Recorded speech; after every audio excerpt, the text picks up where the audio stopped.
So we want you to be more aware of what your beliefs are and the power of them and whether they harmonize with your desires.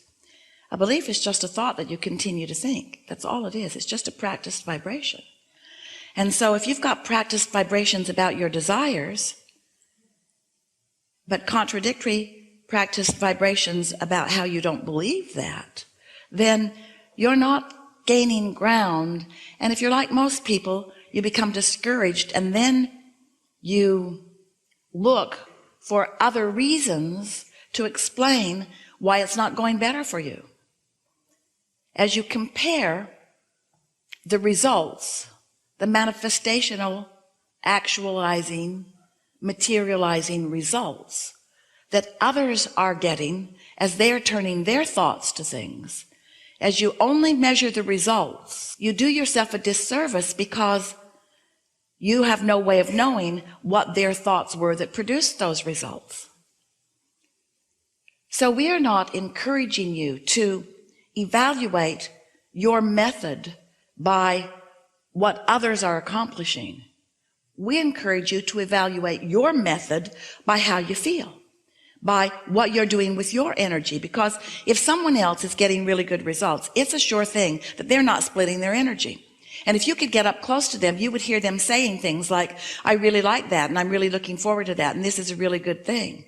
And you would not hear them saying things like, I'm not sure, and I don't know what I'm doing, and I can't figure out how to do this, and life is really hard, and I really want that. But you wouldn't be hearing that from them.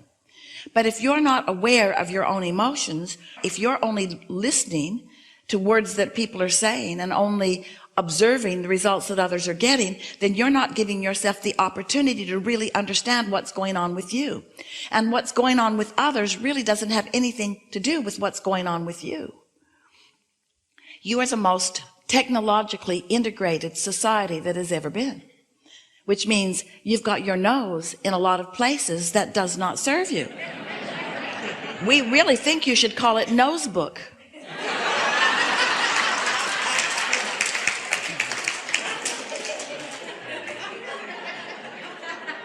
And so by giving so much of your attention to things that you don't have any control over really, you're just observing them, then you practice thoughts. You continue thoughts that often don't serve you. So deliberate creating requires deliberate thought. And deliberate thought requires a sensitivity to the way you feel. And a sensitivity to the way you feel requires understanding what your emotions mean. And so we can put it to you really, really simply. When you ask for something, which we call step 1, contrast causes you to do that. Step 2 happens, which source becomes a vibrational match to what you're asking for. When you ask for more money or for a relationship or for an improved anything, your inner being becomes the vibrational equivalent of it. When you ask, it is answered. But it is answered in a vibrational frequency that has a point of attraction that begins to attract the cooperative components. But unless you are in the same vibrational frequency, you're not privy to, you're not aware of, you're not part of, not quite yet, the awareness of the attraction of all of these cooperative components. So for a while, in order to get you to understand this vibrational world that we are wanting you to understand completely, we explained about step 1, you got that. We explained about step 2, it's answered. You didn't really get that because you couldn't understand why, if it was answered, why you couldn't see it yet. So we began to describe to you that it's happening, it's being answered in a vibrational realm, and you don't like that because it sounds like smoke and mirrors. It sounds like we're just trying to trick you into believing that you're getting what you want, even though you can't from your own resources see it. But we want you to understand that vibration precedes the manifestation. And once enough vibration is amassed, then it gets big enough and big enough and big enough that eventually you may begin to translate it through your own physical senses. So there's this vibrational reality that has amassed. It's so important that you believe in this vibrational reality. We gave it a name. We call it the vortex. The vortex of attraction is this swirling mass of energy that is bringing to it all things that you have asked for. Wrote a whole book about it, so you'd think it was real.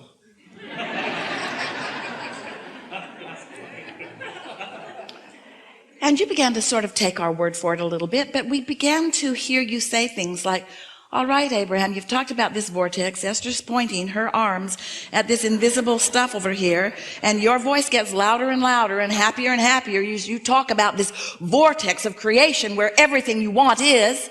Just tell me, how do I get my stuff out of the vortex and into the bank? How do I get it out here where I can see it? And then for a while, we said, go in there. Go in there where it is. Go in there where it is. Well, you just kind of freaked out over that. You made imaginary doorways and walked through them. I'm in the vortex, you said, but none of you really believed the vortex, even though it is real. And we get it. You want to see it and hear it and smell it and taste it and touch it. You want to prove it through your own experience. And we want you to too. In fact, that's why you're here in these physical bodies. You came to be on the leading edge where thoughts do turn to things. You came to materialize ideas. Your earth was once a swirling mass of vortexual stuff that you couldn't see, and now it's something that scientists see and understand and measure. So much that was once only a thought is a physical reality. That's what this is all about here. This time-space reality where you are the genius creators who now turn more thoughts to more things. So to help you out in this process of turning thoughts to things, we're explaining to you that here are the things that you want, the experiences, the creations that you've put there, bit by bit by bit. So incrementally, by the way, that you often don't even recognize them in their mature state. Here is more in your vortex than you could live in 20 or 30 lifetimes. That's how masterful you are at sifting through contrast and creating this vortex. But now, these thoughts must begin to turn to your things in order for you to have the fulfillment of what you have been intending. So now we're explaining to you that the vibrational frequency of this vortex is very high and very fast and very pure and is being tended by your inner being, by source or whatever you want to call that non-physical aspect of you.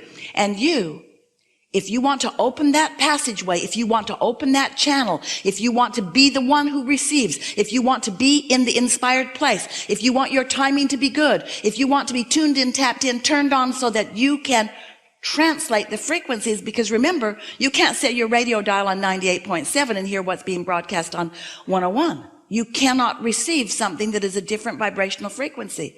So you have to understand the frequency of your vortex, and you have to bring yourself to match that frequency. And when you do, thoughts begin to turn to things and you begin to get ideas. You say, oh, I got the best idea. And the reason you did is because you were, it maybe only for a moment, in the frequency of the vortex, and you allowed this to transfer. You allowed through this open valve, you allowed this knowledge to flow to you. That's what's going on right here, right now. Esther's wide open and allowing that which we know to blow through her in a way that you do not often hear the likes of. Streaming consciousness, because she's in vibrational alignment with what's in the vortex, with what's in your vortex. And here it comes, here it comes, here it comes. In the form of thoughts that she's receiving at an unconscious level, and words that she's speaking also at an unconscious level. And the next phase of all of that are thoughts turning to things. In other words, this is how everything comes to you. Resources are not being trucked in from other planets. Have you noticed? Have you seen any pipeline in the sky? There is not one.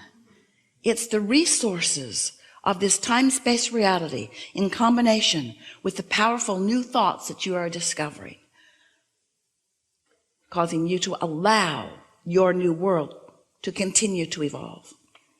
And so that's what we are about with you. We want to help you find processes, understanding that helps you to want to sift through your thoughts in a more deliberate way. We want you to say yes to more things and no to few things, because when you say yes to something in this attraction-based universe, you're saying, yes, come to me, this thing I want. But when you say no to something that you don't want, you're saying, yes, come to me, this thing I don't want, because there's no such thing as yes and no in a vibrational universe. There's only attention to the subject, you see. So now you have heard everything that matters. You've heard everything that matters for you to live happily ever after. And by that we mean for you to experience the success of alignment, which produces for you clarity and a really sweet spot as you get to witness the universal forces helping you turn your thoughts to things. We're eager to talk with you about anything you want to talk about. There is nothing off limits. We'll help you in achieving a vibration that makes you more ready to be the receiver of the understanding and the manifestations that you seek. Don't worry about it if you are not specifically called on, because we are understanding what each of you wants, and there are some of you who are ready to ask a question for many. We may very likely call that person to ask that question for many, but it is our promise to you that whatever is active in your question will be answered here today. There is a slight question about whether you'll be in the vibrational place to hear it.